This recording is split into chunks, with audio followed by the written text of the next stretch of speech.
आपकी मुंसफी से संसद नहीं चलेगी।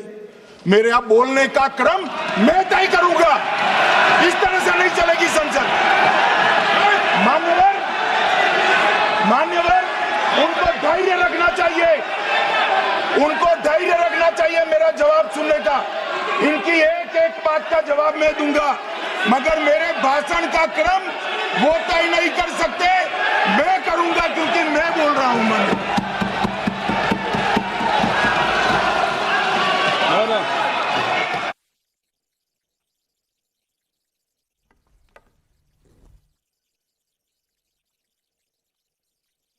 एक मिनट गृह मंत्री जी, एक मिनट गृह मंत्री, क्या गलत बोला उन्होंने? उन्होंने यही बोला, आपने जो बात उठाई है मुझे कब बोलना है मैं तय करूंगा, यही बोला ना। उसमें क्यों उत्तेजित हो रहे हो आप? हाँ, आपके 2-2 मिनट में खड़े होने से थोड़ी जवाब देते रहेंगे। नो, माननीय गृह मंत्री नहीं हो सकता। मैं आपको फिर मौका दूंगा, आपको मौका दूंगा आपको। आप बोलिए, हाँ बोलिए सर। ये बोलिए। आपने अगर अमित शाह जी का रिस्पॉन्स देखा तो ये कंप्लीटली डिफेंसिव रिस्पॉन्स है, ये घबराया हुआ रिस्पॉन्स है, ये डरा हुआ रिस्पॉन्स है। अब सुनिए पूरी बात, प्लीज मानिए। नो, सच्चा रिस्पॉन्स नहीं है। माननीय गृह मंत्री जी, मान्यवर, आपके चेहरे पर बैठो। मान्यवर, आपके चेहरे पर चिंता की लकीरें मैं देख रहा हूं कि मैं क्या बोलूंगा। मैं उनके उकसावे में नहीं आऊंगा, मैं मेरे विषय पर बोलूंगा। मान्यवर, मैंने इतना ही कहा कि मैं मेरे भाषण का क्रम मैं तय करूंगा। मेरे भाषण का पहले क्या बोलना, बाद में क्या बोलना, मैं तय करूंगा। और मैं मानता हूं कि हर एक वक्ता का ये अधिकार है, उनका भी है, मेरा भी है। कल वो बोल रहे तो हम ऐसा थोड़ी ना बोले आप झूठ क्यों बोल रहे हो।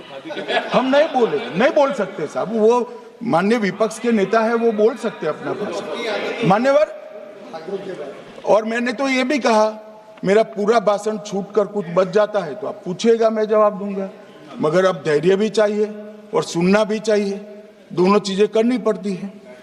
मान्यवर, वोट चोरी का कोहराम बचा। मैं वोट चोरी किसको कहते हैं वो बताना चाहता हूं।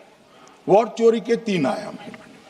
एक तो मतदाता नहीं है, मतलब योग्यता नहीं है, और आप वोटर बन जाते हो तो वोट चोरी माना जाएगा। दूसरा, आप गलत प्रकार से चुनाव जीतते हो तो वोट चोरी माना जाएगा। और तीसरा, जनादेश को डिफाई करते हो, मतलब वोट के विपरीत आप कोई पद प्राप्त कर लेते हो तो भी एक प्रकार से वोट चोरी होता है। अरे सुनो ना, क्यों जल्दबाजी करते हो मानिकम, क्यों? अब मैं 3 वोट चोरी की घटनाएं बताना चाहता हूं। सबसे पहली घटना हुई, आजादी के बाद देश का प्रधानमंत्री तय करना था। तय कौन करना था? तो उस वक्त के जितने प्रांत थे, इसके कांग्रेस के अध्यक्षों ने, उनके एक एक वोट से तय होना था। अब 28 वोट श्री सरदार पटेल को मिले और 2 वोट जवाहरलाल नेहरू जी को मिले।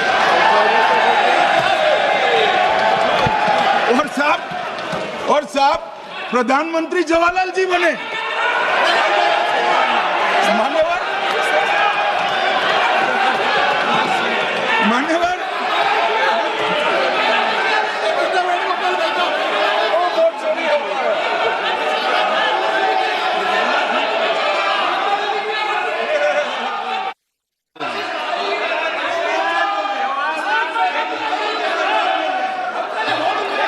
प्लीज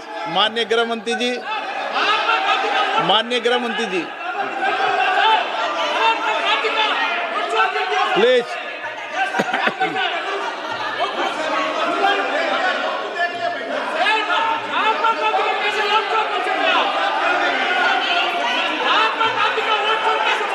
बैठो बैठिए माने, प्लीज।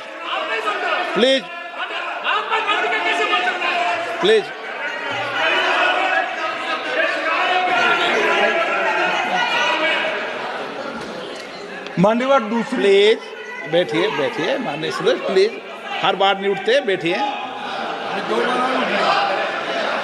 मान्यवर, दूसरे प्रकार की वोट चोरी और नैतिक तरीके से चुनाव जीतना, ऐसी वोट चोरी भी भूतकाल में एक बार हुई थी। श्रीमती इंदिरा गांधी रायबरेली से चुनी गई। इलाहाबाद हाईकोर्ट में श्री राजनारायण पहुंचे कि चुनाव नियमों के अनुसार नहीं हुआ। इलाहाबाद हाईकोर्ट ने ये तय कर दिया कि श्रीमती गांधी ने उचित तरीके से चुनाव नहीं जीता है, हम इसको रद्द कर देते। मान्यवर, ये भी वोट चोरी थी, बहुत बड़ी वोट चोरी थी।